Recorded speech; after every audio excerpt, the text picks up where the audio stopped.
What is going on, everybody? Welcome back to High Floor Football. My name is Sam Wagman. I am your host, and with me, as always, is my trusty co-host. And we are back from a little vacation that we took last week.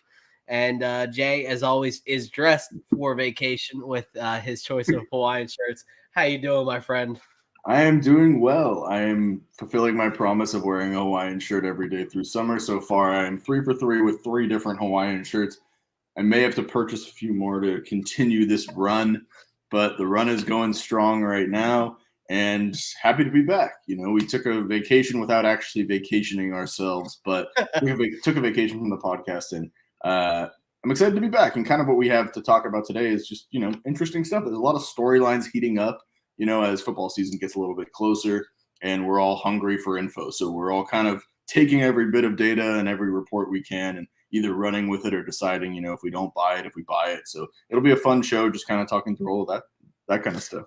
Yeah, I like it. And obviously we've had a little bit of running back news around the league this week. We will be discussing that. Want to go into some of these ambiguous backfields since that also feeds into it. And above all, this is, going to be a nice chill show. We're here, come in, ask us some questions if you want. We will answer as many as we can possibly get to in this thing, but we might as well just hop right into it. As always, we're live on YouTube. You can find us on YouTube. Just type in High Floor Football on there. Follow, hit the bell, come along. Like our friend Derek here. Always nice to see you, buddy. And let's get right into some of this running backs news. So obviously the big one that we can. Is there something you want to say? I was going to say, let's get right into it. Lenny's fat, right? I mean, that's what we're getting into.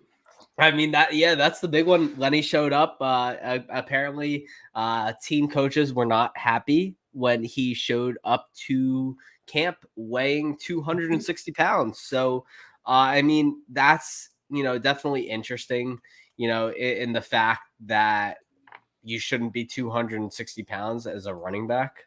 So, his listed playing weight is 228 pounds.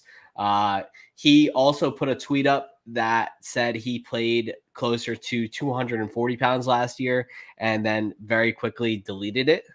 I'm not sure if he wanted to make that known or if he kind of just tweeted it in the heat of the moment and then realized, I shouldn't be telling the coaches I'm playing, 12 pounds higher than listed. He tweeted another one today with was a little questionable too. He tweeted, "I'll see y'all on September 11th," which he meant opening day for the Bucs. Obviously. Little questionable. So maybe Lenny's not, super conscious of what he's tweeting, what he's not. But yes, the report came from Rick Stroud, who's covering the Bucs for the Tampa Bay Times. He reported that Lenny came in at, that weight. The coaches were not happy. He clarified, though, which was yesterday, is that mandatory minicamp was 6 weeks ago. So he admitted to weighing 240 something, as you referenced. Rick Stroud says, "I asked a coach if he was more like 250 something." His response was more. The weight is likely gone. And shout out Hayden Winks from Underdog now. Dropping a little nugget yesterday as well, kind of quote tweeting the Rick Stroud piece and putting out some more information on it, saying, "Presuming he returns to game shape, Leonard Fournette will likely have to do minimal sharing in 2022. Keyshawn Vaughn and Gio Bernard are back, and the team drafted versatile ASU star Rashaad White in the 3rd round. But none possesses the same clairvoyance with their quarterback." Hayden joked throughout his thread about the word clairvoyance, which we're all curious what it means, but we can all assume.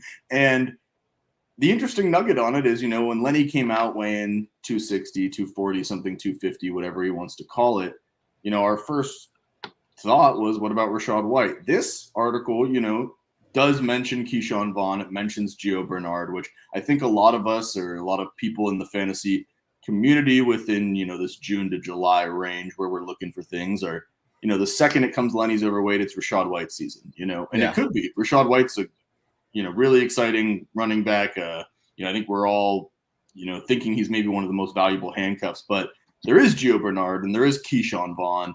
The thing that, we're all excited about with Rashaad White is pass catching ability. Gio Bernard is a pass catching specialist. So I'm curious, and I know we're going to, we'll both give our opinions on it, but, what did this report do for you? It's July, it's early July. What did you think? Kind of how does it affect your Lenny drafting? Does it affect your Rashaad White drafting at all? What are your thoughts on it? I'm not concerned about it at this point. Like you said, it is only the middle of July. I think he said he wants to shave 10, 15 pounds off. I'm sure that will happen. Yeah, I also would like to do that. I got a wedding next March. It is interesting to think about like how heavy and the fact that hamstring injuries abound more quickly. Fantasy Points medical analyst Edwin Porras did tweet out, and Adam Hutchinson with 4for4 as well. Both noted that hamstring injuries are more prevalent in guys who are a little bit heavier. You could argue that the added strain on Fournette's body at playing at a heavier weight could make him susceptible to soft tissue injuries there. So that is not something that is far out of my mind.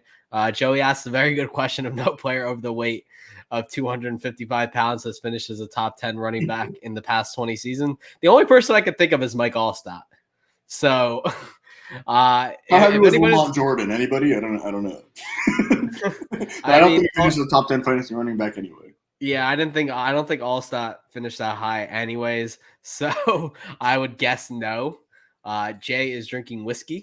I am drinking Bullet, to be precise, Ben. I'm typically a Irish whiskey guy, but for 4th of July, came back to, the American ones. So came out with some Bullet. So that is what I'm drinking now. And, Derek's comment here, and everyone's infatuation with Rashaad White should be love for Isaiah Spiller, who we'll talk about in a little bit too. And I don't necessarily disagree with that. Oh, and we have info from Joey Wright. Lamont Jordan did finish, but was only 235 at the time. So that was kind of a good pull from the back of my head. That was a good pull there. Lenny right now is ADP is RB9. I'm guessing this is pre, Yeah, this is from last week. We are pulling from Football Guys ADP here from July 14th.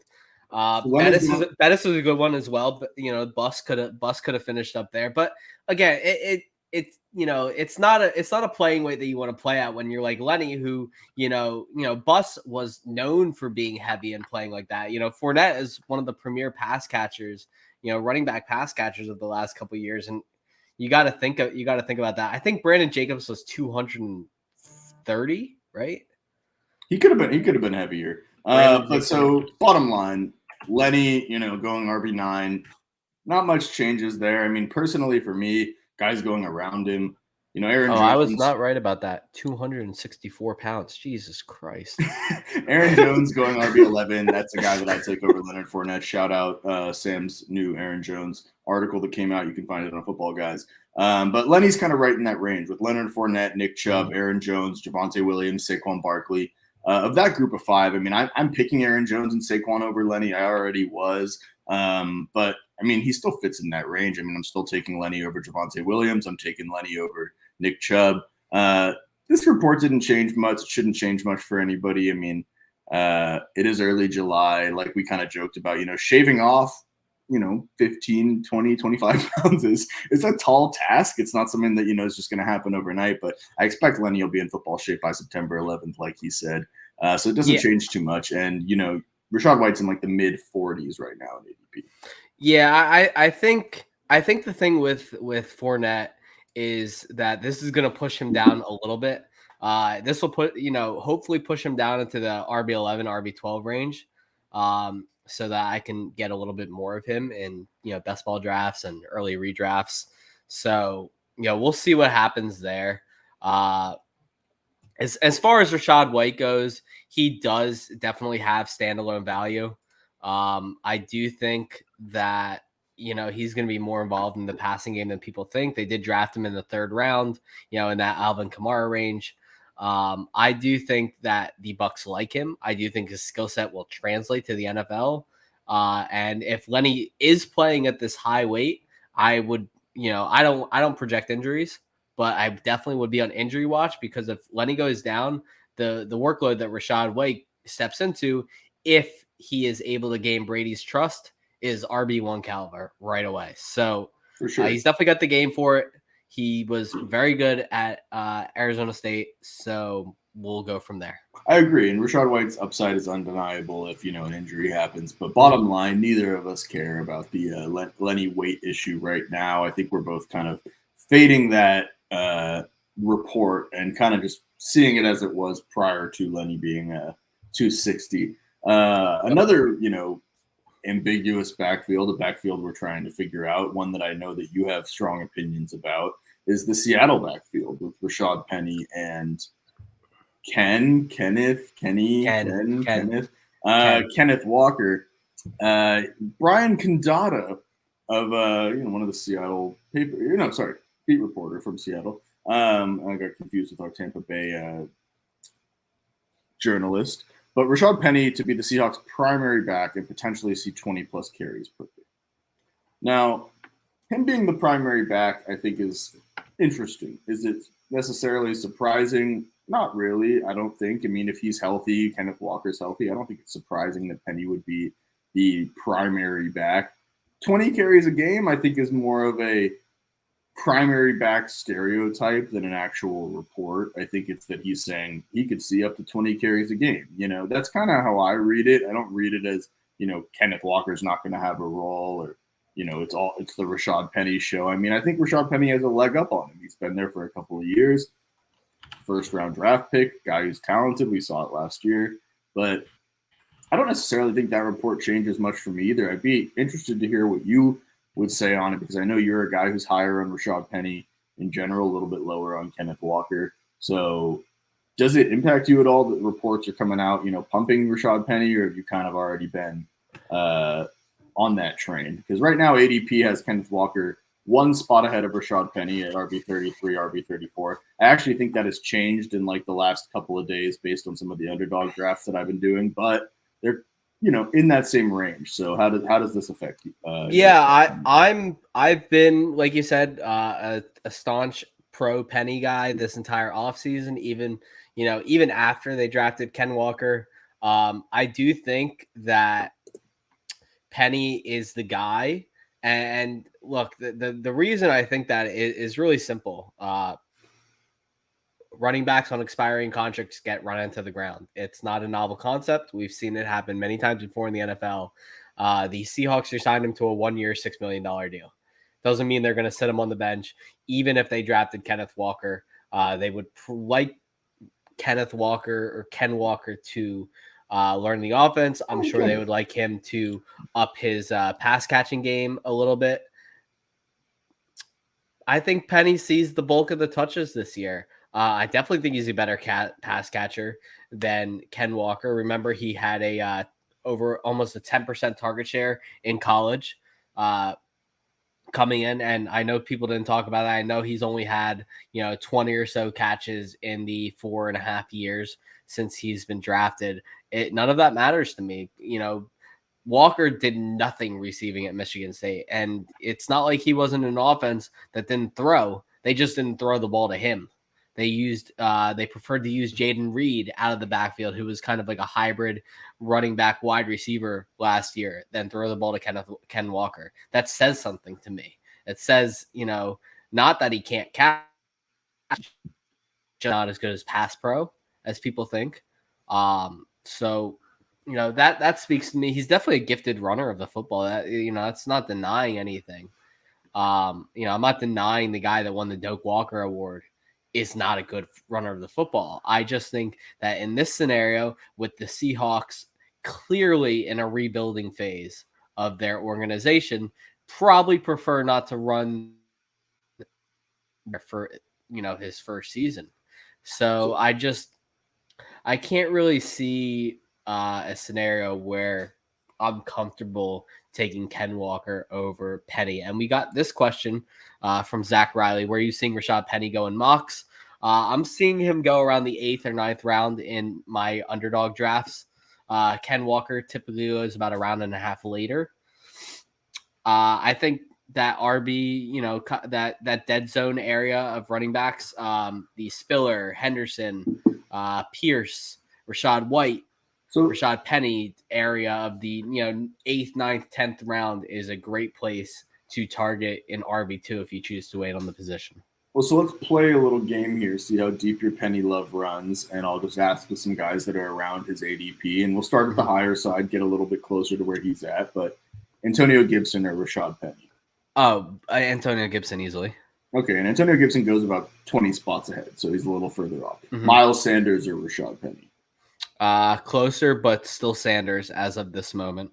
Okay, and then the next two would be Tony Pollard and Clyde Edwards-Helaire, which I know we're going to disagree here on one of these guys. Because I'm taking Clyde over Penny. I'm not, and it's well known that I'm a bigger fan of guys like Ronald Jones, and also not straight up, but I'd rather have Jerick McKinnon at ADP than Clyde Edwards-Helaire at his. Pollard's interesting. McKinnon's ADP is free, so yeah. Pollard's interesting to me because at the same time that his efficiency has been up and up and up, and Zeke's has been down and down and down, Zeke is now healthy and is still there, and he's still only 26 years old. So I'm not sure what kind of role we see Pollard have in this offense. I think he plays more of a dummy slot role for the Cowboys, with them needing some receiving help, and he's obviously a very good receiver. I think I would very, very slightly take Rashaad Penny over Tony Pollard. Okay, and Pollard's still going a decent amount ahead of Penny by ADP, so getting a little bit closer. These guys are guys that are literally bookmarking Penny is Damian Harris and Kareem Hunt.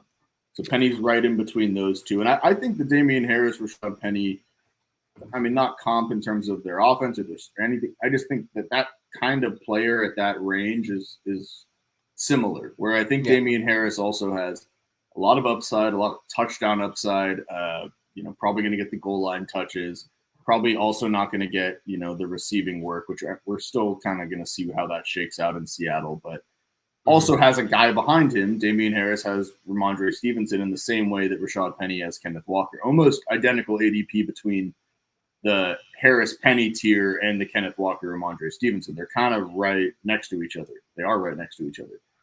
Their backups and the starters. So I think that one's an interesting one. Personally, I prefer Damian Harris because I don't think Damian Harris is a great play after this year. I'm interested to see what happens with him, but I do think this year gives him at least a little bit more of a role, especially that red zone role. And I think you see Ramondre Stevenson kind of take more of the passing work and also pitch in a little bit to the early down. But I think the Patriots are just going to be so run heavy, and I think it's going to be an efficient offense that I would take that. Whereas Seattle also going to be really run heavy. Just don't think they're going to be scoring as many points. So that's kind of where I take the Damian Harris over Rashaad.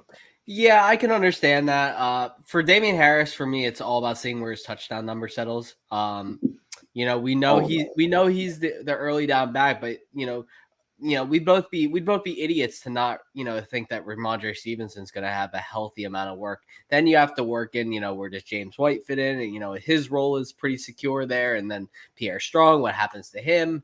So that New England backfield is just something that I am so uninterested in touching right now.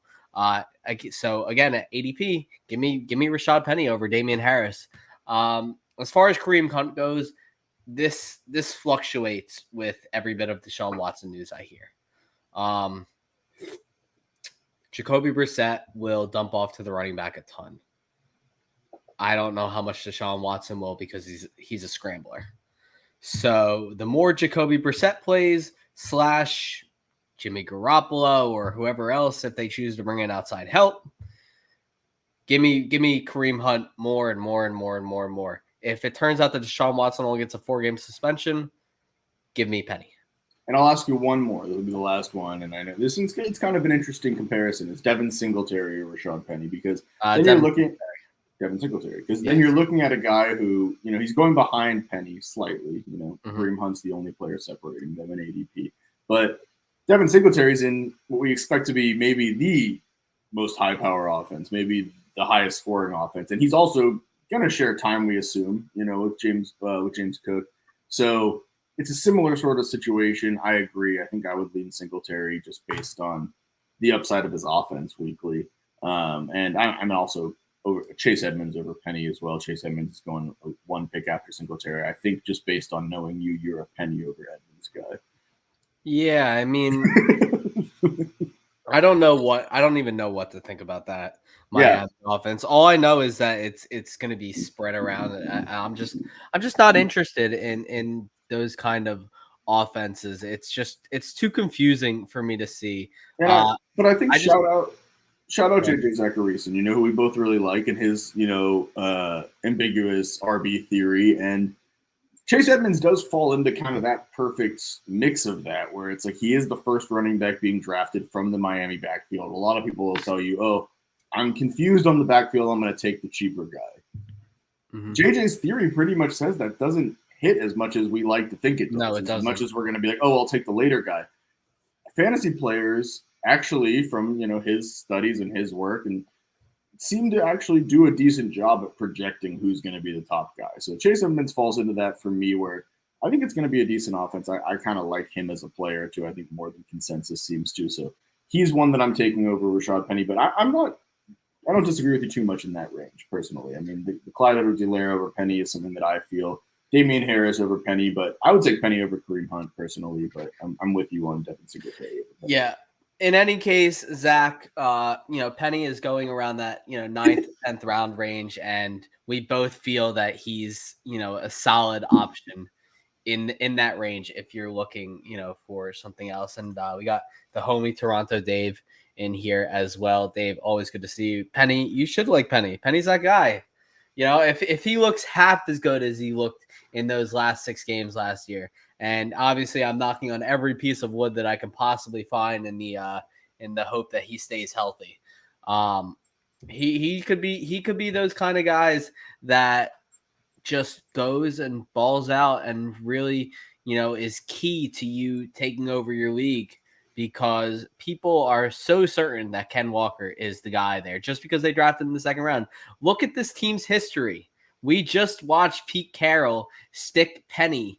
And even when Penny wasn't injured, Penny still wasn't used that much unless he was absolutely needed to. He preferred to ride Chris Carson over Rashaad Penny, who was their highest drafted rookie, at times when both were healthy.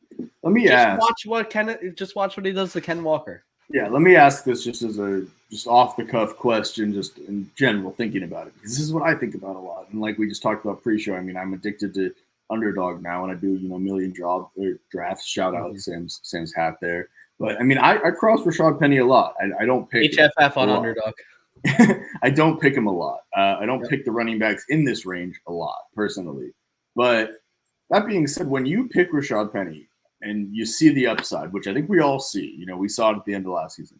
And I know I also don't like to project injuries. I don't like to downgrade guys because of it. But with a guy with an extensive history like Rashaad Penny, are you not a little worried about that? I mean, I'm worried that he's healthy. I'm worried that he's healthy in July, and it's like, anybody can get hurt. It's not, Christian McCaffrey year after year gets hurt. Derrick Henry got hurt last year. Anybody can get hurt. I'm just a little skeptical of that he's ever going to be able to stay healthy. I'm just worried that we're going to get excited again based on a small sample size.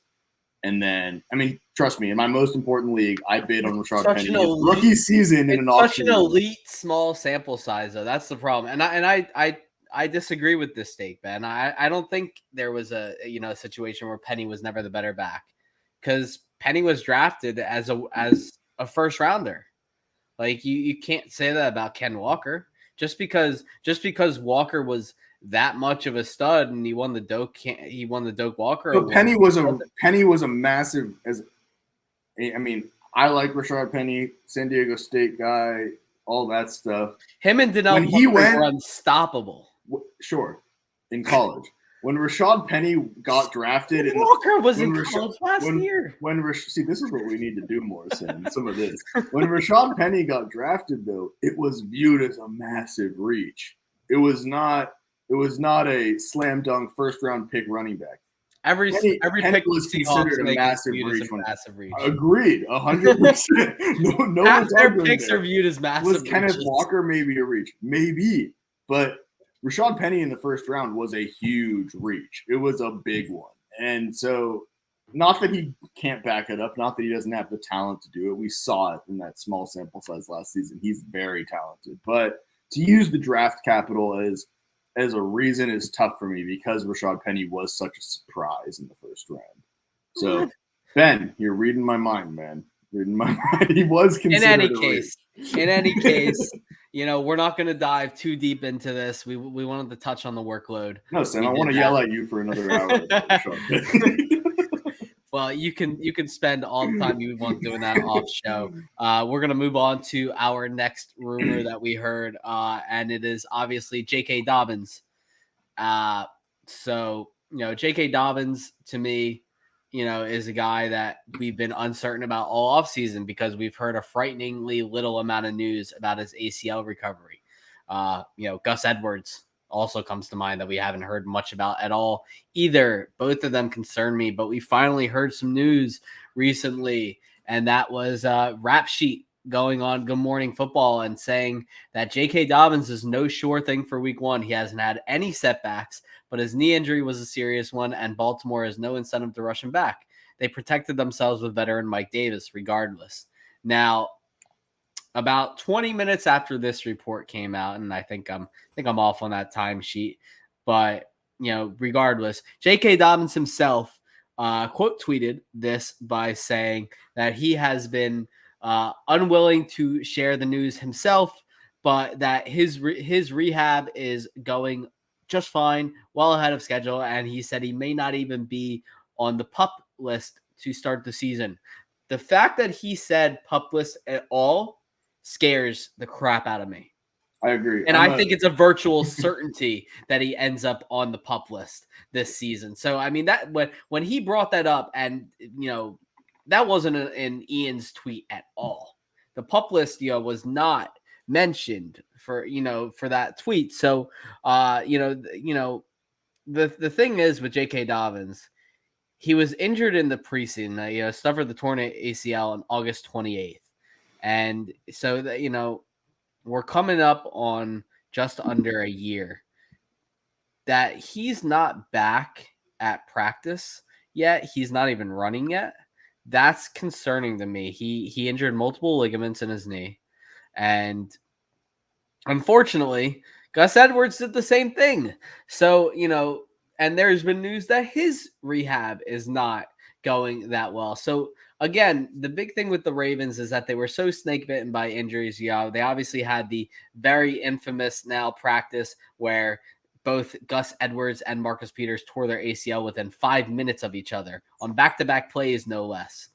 But what do we think about J.K. Dobbins here? I think he's going on the PUP list. What do you think? I have a lot of thoughts on it, and I don't know if you know this about me. I think you do, but I mean, I'm a massive J.K. Dobbins. I know that. I mean, I know that. Yeah, I have J.K. Dobbins on most fantasy teams. I roster him heavily in my most important keeper league. Last year I kept J.K. Dobbins pre-ACL injury. The day after I kept him in that keeper league draft, he got hurt. So yes, I'm heavily invested in J.K. Dobbins. I love him as a player. I am scared though, to the points that you said. I'm personally not as much of a I know there's value to be had, but I try to stay away from some of the guys that are injured going into the season personally. And I know people try and, find value in that, and there is value to find in that. But when a guy comes into the season and there aren't, the reports that he's healthy and there's not, him practicing and all, I do get a little worried because during the season, I feel like it does extend a little bit more than we like to think it does, because a guy comes in already behind the eight ball, he's not healthy, he's not ready to go. And then during the season with the, picking, you have to have other guys on the field. So you have other running backs you have other things going on. And so I sometimes think it gets extended throughout the season. So if J.K. Dobbins is not healthy going in, I'm a little worried about that. I know that he says he will be, and I love J.K., so I want to believe him. But another thing that I would bring up about that is, Baker Mayfield, for instance, and I know this is going to get off a little bit, but, Baker Mayfield going into this season is viewed significantly differently than he ever was, drastically differently, because of last season where he played hurt essentially, and he wanted to play even though he was hurt. You can't give the players the decision if they want to play or not. They're going to tell you every time they can play. If you're an athlete, you know that you're going to say that you can play.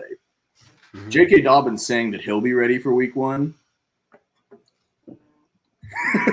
I'm not sold on that. I mean, does he think he's going to be ready? Of course. He's a world-class athlete. He's a great athlete. He's in great shape. Like, I'm sure he thinks he's going to be ready. But the team has something invested in him. And what you brought up, I mean, the fact that he brought up the pup, it wasn't even brought up, Clearly there's been talk about it, Mm-hmm. There's been talk about him being on the pup or he wouldn't bring it up. So that is worrisome to me. It's a little worrisome to me that we haven't heard anything about Gus Edwards, who I also roster on. Yeah, I heard he's a little bit behind in his rehab, there has and been that concerns me. Little to none about Gus Edwards. And so people that are picking up Tyler Beatty, people that are sure. I mean, I don't know. Last season I was playing Devontae Freeman. I was picking up Latavius Murray because you want a part of the Baltimore backfield. JK Dobbins is awesome. In best ball, I think, if you get a good value on him, sure, take it, because if you have other guys that are going to play those first couple of weeks and you have JK Dobbins, when he's fully healthy in week 4, week 6, whenever it is, when he comes off the pup, huge. That could be awesome. Am I skeptical of him, though? Yeah, for sure. I mean, an ADP right now on Underdog or, on Football Guys, which we're also referencing here, I mean, he's going around guys like, Travis Etienne, Breece Hall, Cam Akers, David Montgomery, Josh Jacobs. Just speaking on a couple of those guys, and, just because it fits kind of this narrative of the injuries, is Travis Etienne, right, was hurt with a bad injury. Have we seen him working out again? Yes. So there are reports that he's healthy? Yes. Like, is he going to be ready to go? Yeah, from everything that we've heard. Cam Akers, significant injury, tore his Achilles. Is he going to be ready to go? Have we heard good things about him? Yeah. Like, we've heard all these things that are confirming our skepticism, or that are helping with our skepticism.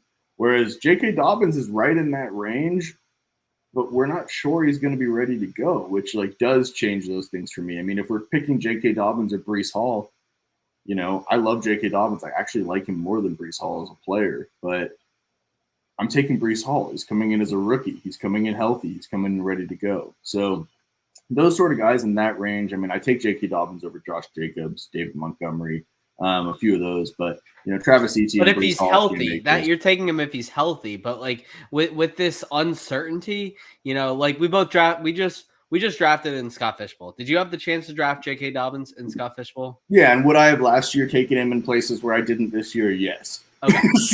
so yes. I also had the option too, and I didn't even look his way. But so I'll say this, and it's just people view things differently sometimes in fantasy. DeAndre Hopkins. I love DeAndre Hopkins. Did I pass on him all over the place? Yeah. And he's not hurt. He's just going to miss 6 games. But I don't like that. I'd rather pick a guy who I think can maybe break out during that time than the guy who's going to be back after 6 weeks. Yeah. I would just rather plan to have some opportunity there. So Dobbins, I love. I skipped on him a lot in a lot of drafts. Yeah, I mean, I'm officially worried about Dobbins. The latest thing I found is about a month ago, Harbaugh gave an update that he doesn't know if either will be ready before week 1. He doesn't know if either will be ready for training camp. He said he talked to JK's starting running back today. He should have been practicing today, but he's got work to do. So does Gus. I both think they're doing great. We'll see how they look when they come back. Didn't give a definite timetable, and he said we'll see. Okay. So he said both Tyler Beatty and Mike Davis are splitting reps with first and second teams. Each is getting equal time with both of those teams right now. I mean, Beatty for me, and Ben is asking what is our interest level in Beatty, and for me, I took Beatty in the last round of Scott Fishbowl, and for me, Beatty, if Edwards and Dobbins are on the pup list to start, or even if they're not and they're just iffy, give me Beatty all day over Mike Davis. I went through the Mike Davis experiment last year. I had him on a couple teams, and I was just talking about this on Twitter the other day, with some people, Derek Brown and a couple others. Look, Mike Davis was never a serious consideration for me last year. I took him because I saw, he fell to be a value in some drafts. Like one draft, I grabbed him in the 7th or 8th round when he was kind of going in that 4th, 5th round area, which completely out of line, by the way, and look how it ended up. But I mean, Beatty is the kind of guy that we really like. I mean, pulling up his stats from college, he was so good at Missouri, and he his prospect profile is very nice. And this is not pulling up for me at all. He continued to impress this summer. He stood out at OTAs a ton.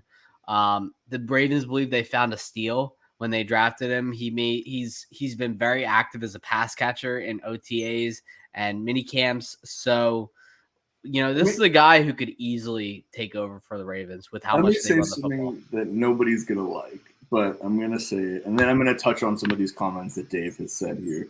But doesn't Tyler Beatty's situation somewhat remind us of Justice Hill? And I saw that with someone else said that. See, that's an organic one. I didn't, come with that from someone anybody. Else said that too. I'm just saying the Ravens loved Justice Hill. There was all these reports that Justice Hill was going to be this, Justice Hill was going to be that. We all bought into him in fantasy, and he wasn't anything. And what kind of bothers me or worries me about it is, are we sure the Ravens don't just bring back Devontae Freeman if those guys aren't healthy? The Ravens just shifted guys out all season last season. So it was Latavius Murray, it was Devontae Freeman, it was Tyson Williams, who deserved more than he got. But are we sure that Devontae Freeman doesn't just get brought back if those guys really aren't healthy? And so let me just finish it. No, we're absolutely I'm not sure that I'm out on Tyler Beatty. I'm not sure that I'm, that he's not going to become something. But I feel like we've seen this with the Ravens before, where they do hype up these guys. They get excited about these guys. When did Beatty go? The fifth round? Sixth round. Sixth round, even better. So it makes it a little tough when you have that. But yeah, if those guys both miss time, they don't bring anybody on, then sure. A couple of the comments I want to touch on here is, first off, Dave, shout out, right with me on this. I appreciate that. But this is sort of the take that I was saying is Dobbins maybe more talented than Breece, Etienne? I think he could be. I mean, I think Dobbins is like insanely talented. Like, I'm such a fan. I would have Breece. Sure, that's fine. I would personally say maybe it's Dobbins, Etienne, but it is what it is. I just think Dobbins is right there on par with those guys, but I would pick all three of them ahead of him right now because I know that they're healthy. Even though two of them dealt with major injuries, I would still pick them ahead based on that. And another point that Dave brought up here, he says not just the return to the field, but some games to get good level, to get up to a good level too. So I think that's also important. I mean, we talk about it with wide receivers a lot. That's sort of the thing with Courtland Sutton. He kind of had his ACL year last year where he was coming back from his ACL. Maybe he didn't perform great. On top of that, we're talking about a running back. JK Dobbins depends on being able to cut, depends on being able to do those things.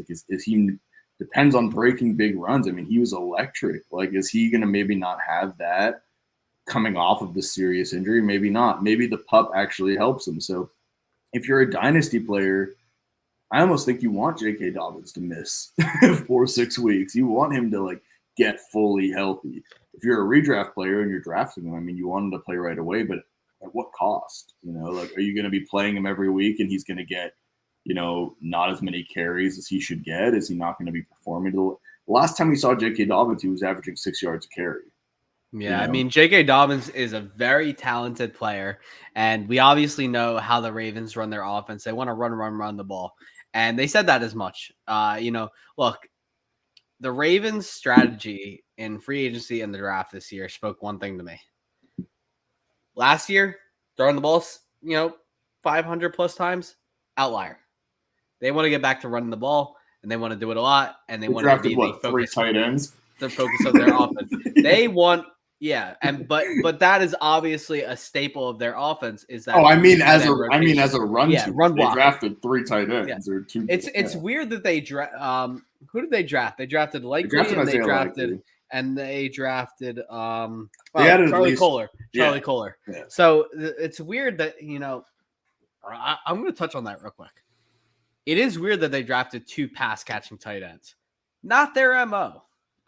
Not that MO at all. That is a little bit weird to me.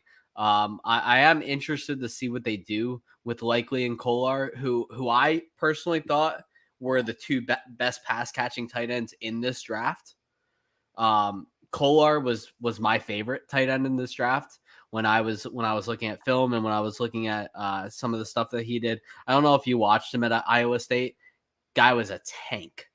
6'5", 260, caught every ball. Like, so my question is, what do they do there? But the, trading away Hollywood Brown and not drafting a replacement, going ahead and drafting Tyler Beatty and drafting Mike Davis, all while acknowledging that, at some point JK Dobbins and Gus Edwards are going to return. They want to run the football. Yeah. They're going to run the football. That's the reason why Lamar Jackson is QB2 in my rankings. Argument for another day. Well, it's going to be. We are going to see them. We are going to see them get back to running the football. I do think that whatever running back features in this offense is going to be an absolute stud, and it's the only thing that would have me considering drafting JK Dobbins at his ADP this year. But the problem is the same problem that I have when I consider Chris Godwin. You just don't know what he's going to look back when he comes. First of all, when's he coming back? And second, you don't know what he's going to look like when he comes back from the injury. My heart. JK Dobbins and Chris Godwin. I know you love that. It is my heart, and it has pained me not to be able to draft them both everywhere like I always do. But I agree with you, man. I like to stay a little risk averse from the injuries. It's just something that we can't predict, and as much as we have. Tournament fields are different than redraft fields. Sure, but. Yeah, and if you get Chris Godwin at the right ADP, I think it's great, especially in best ball, because he's going to probably come back at the end of the year at some point. But there's things to think about with these guys. There's context with everything, and just a quick Chris Godwin tangent. And I literally will spend 2 seconds on it, but it's the Bucs are so good. Like, do they need Chris Godwin to be a competitive playoff team? Probably not. So why wouldn't they just hold him out until he's ready to go? That's kind of my thought process on him, as much as it pains me to say. So what is the next one that we're doing? We could touch on a couple more of these ambiguous backfields. We can kind of go into the Houston Texans backfield, which I think is an interesting look. A battle between Marlon Mack, Damian Pierce, and Rex Burkhead. That's always fun to talk about. Sure. I'm coming fresh off a Damian Harris pick in the Scotty Fish Bowl. Damian Pierce. What did I say? Damian Harris. Damian Pierce. Damian with an E, but E-O-N. Damian Pierce picking the Scotty Fish Bowl. So, yeah, I'm interested in talking about the Houston backfield. I know you were high on Damian Pierce as he was coming out. You're Florida resident yourself. Damian Pierce coming from Florida. You got your eyes on him a lot. So what are your thoughts on the Houston backfield going into the season? I think it's going to be, and I've come around to this a few times. I do want to touch on something that I learned just today, and it's that some people may have noticed that Breece Hall was the last unsigned rookie running back. I'm glad you're bringing this up. He signed his deal this morning, and it was a 4-year, $9 million deal. That's not the headline. The headline is that Damian Pierce was given $25,000 more as a workout bonus than any other fourth rounder in the draft. And this is very interesting because it is being assumed that this contract has been a very strict talking point for a lot of agents as they try to sign their rookie deals this offseason. So everyone's kind of mad at the Texans once again. When is everyone not mad at they overpaid Pierce and Petrie? Yes, right? Yes. Jalen Petrie, the safety out of Baylor. They did do that. So this was a great story today. I loved this. I saw. This is really funny when I looked in. I thought it was great. It was as I was on the clock debating picking Damian Pierce. I was sitting there being like, "This is interesting." So it's the Texans and the Jags, both overpaying their guys. They have to. I mean, so Nick Caserio went on a Houston radio show today and said, we're talking about a $208 million cap, and in the grand scheme of things, if the first round is the first round, everyone knows the way that round is structured, and in the second round and onward, you've seen some progress, and so he's saying that the Texans are ahead of the game in offering that. So I'm not saying, I don't think this is, a way of saying that the Texans value Pierce more than he is. I think they just want to, get ahead with the cap increase. And, I don't think it's that big a deal. So, but I will say that Damian Pierce is one of my favorite running backs. If you listen to the show at all in the last 3 months, you will know that I was very high on Damian Pierce. He was my RB4 in the pre-draft process. And I love the landing spot with the Texans. You get a lot of garbage time. And if they attack his 3-down skill set, he looks really good. Now, that being said, I would be ignoring things if I didn't talk about Marlon Mack. And Marlon Mack, is obviously interesting. He comes from my alma mater at USF. I got to watch him very much while he was there. He was very good. A little Florida on Florida combat here. Yeah, very, very much so. Except, USF has not played the University of Florida anytime recently, and hopefully won't. Otherwise, they'll get embarrassed. University of Florida's scared, man. It's like the Wichita State-Kansas rivalry. Kansas won't. In any case, Marlon Mack is not a nobody in the NFL. He's got 2 seasons of 1,000 rushing yard, or 900 plus rushing yards, obviously in 18 and 19 for the Colts, 908 rushing yards and 1,091 rushing yards, 8 and 9 touchdowns in each of those years. His main problem has been health. Obviously, he had the torn ACL, or was it torn Achilles? I can't remember. Can't remember which one it was. I want to say torn Achilles. Mack was an Achilles, yeah. Yeah, Marlon Mack was the Achilles, and after that, he was the example.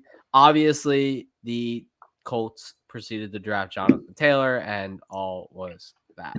So, Marlon Mack definitely is interesting to me. I do think out of the gate, and the Texans have basically alluded to this, saying that they're going to lean on a veteran presence to start the year. That obviously screams to me that we'll see a mix of Rex Burkhead and Marlon Mack.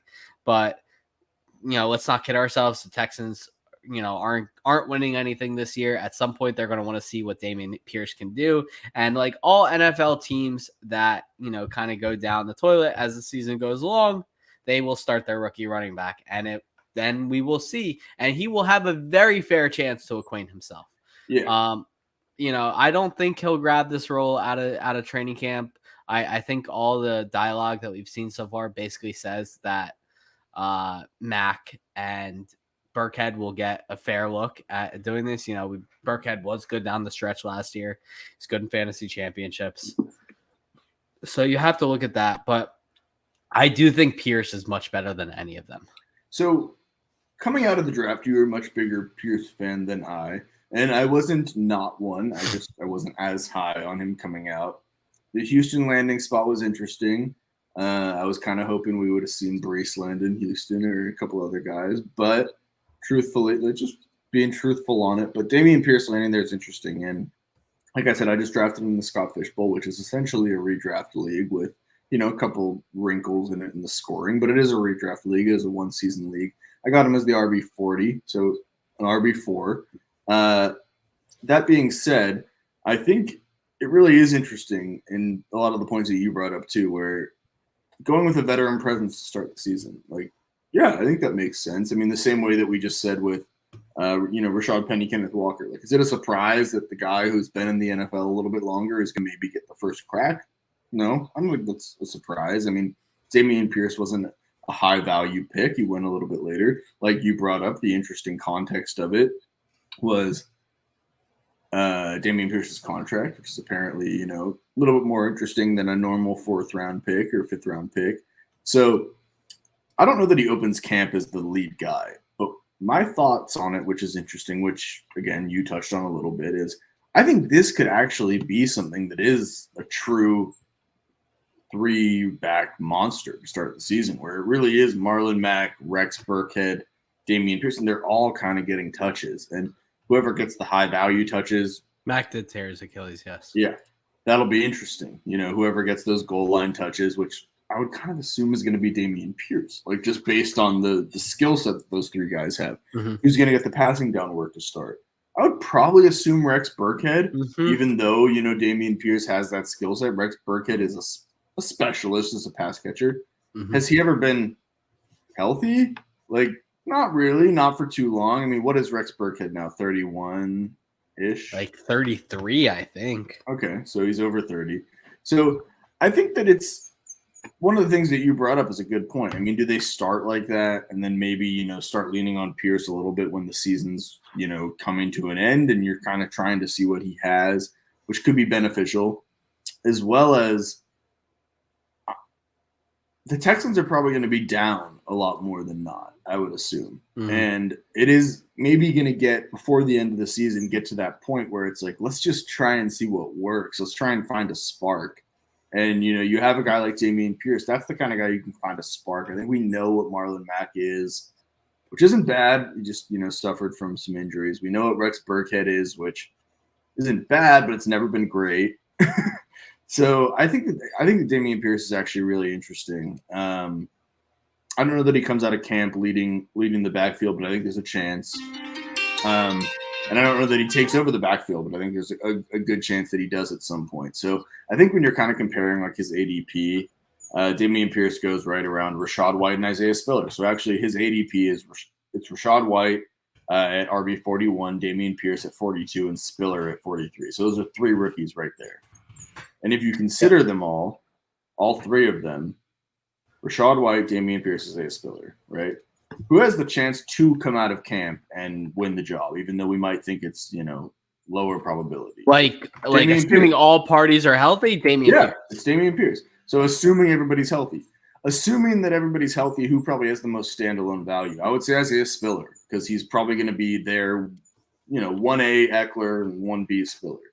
And Damian Pierce is in a three-headed monster, so a little bit more interesting. But he's going around those three, and it's kind of worth a dart throw to me. It's it's not that deep to say a dart throw, but it's worth the 40th running back off the board. So yeah, I agree. I agree with you on that. I think that he's just a lot more valuable than the guys he's going behind too. I mean, absolutely. Alexander Mattison. I mean, he's going around like Darrell Henderson, Nyheim Hines, Michael Carter. All these guys require kind of something to happen, or they're going to have the only one I see, and I told you this earlier. The only one I see in that range having a standalone value is Nyheim Hines. Sure, and he does, but it's capped without. Oh, it's absolutely capped. But he's not. So he's not a rushing. That's where the Damian guy, anyways. Yeah, and that's where the Damian Pierce thing becomes interesting, because is the opportunity potentially limited? Maybe. Well, yeah, he has to break through that first thing. But is the upside capped? No.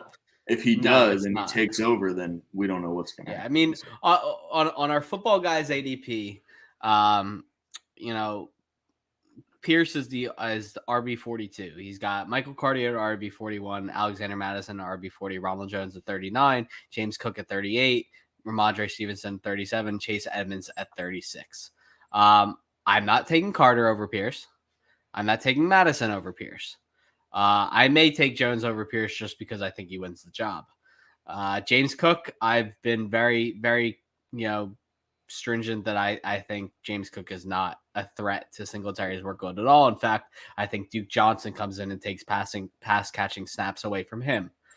Ramondre Stevenson, I don't know what to think. I don't know what to think about that. Why didn't we talk about this James Cook take? Jeez. Wait, you don't. What do you think Duke Johnson's doing there? You don't think he's just gonna sit there, do you? I think Duke Johnson's hanging out and reading his mentions that are mentioned whenever he's mentioned. And I'm not high on James Cook. I think Duke Johnson is just seeing all the notifications whenever his name gets brought up and Ian Hartitz gets tagged. I think that's about it. You know what? Ian, if you're out there, we value your Duke Johnson take. You can come on the show anytime you want. We would love to have you back. But I just think that James Cook is not in for the workload that people think he is, even though he was drafted in the second round. Again, high value touches. Story for another show. Damian Pierce is being slept on. Yeah, I agree. He does not deserve to be going as an RB4.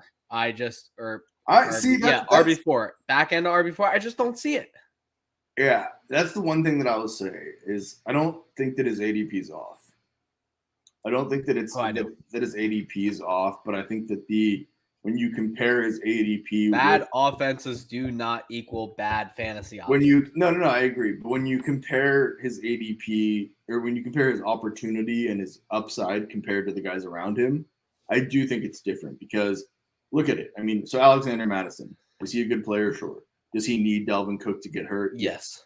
Does Rashaad White, good player, we think. Does he need Lenny to get hurt to have major upside? Yes. Isaiah Spiller, standalone value. Yes. But he needs Eckler to get hurt. Darrell Henderson, good, but needs Cam Akers out of the way. Damian Pierce has a legitimate chance to beat out those two guys, which is just different. And those are guys going in front of him, not to mention guys like Michael Carter, who is going to have his role reduced. I mean, even Nyheim Hines, who you brought up, who I think is, an interesting example. Nyheim Hines' floor, much safer. He already has a role. Damian Pierce has to earn his role. Ceiling, not even close. I mean, Nyheim Hines, even if Jonathan Taylor got hurt, there would be another guy. Like, it would be Nyheim Hines and someone else. If Marlon Mack gets hurt or Rex Burkhead gets hurt, and they don't even need you, but if they do, Damian Pierce could take on a big role. It's just different. It's just a little bit different than some of the guys around him. So, and add in the context about the contract, which I think is. I'm the highest ranking football guy staffer on Damian Pierce. I have him as my RB. It shouldn't surprise you. It shouldn't surprise you. It shouldn't surprise you. I have him at RB. I have him at RB 32. It shouldn't surprise. It shouldn't surprise Ben you. just brought up the same point. Commenting, Hines doesn't have a 3-down role without JT. Right. Sure, exactly. A lot of these guys don't. So that's the thing with Pierce that is interesting. He has a chance to beat out guys in front of him. So, these ranks have definitely changed, but my feelings on Damian Pierce has not changed. You should still be drafting him as an RB. Draft him as an RB4, but be aware that he could be starting for you sooner rather than later. So yeah, well, we are right here at the 57-minute mark. We said we were going to try and go a little shorter, but that's not something that we can do. When we get talking, we get talking. So I think this would be a good time, right? Yeah, absolutely, guys. Thank you so much for sticking around. The plan is to go and start doing some ranking shows in the next week or two. Jay and I will be going through a different set of rankings each week. We're going to do that. We'll have another mailbag episode like this where you guys can come in and ask questions whenever you want. But, again, we are, just waiting down those minutes until the regular season starts in just over, a month, under a month and a half. So, again, thank you guys. Want to remind you all that we are a partner of Underdog Fantasy. It would do us great if you go and sign up with Underdog Fantasy. Your first time deposit, you are matched 100% up to $100. Just use the code HFF, and you will be matched 100% there on your first deposit. As always, we're on YouTube. Feel free, go ahead, click the notification bell, subscribe. It helps us. You want to help us. We're your friends.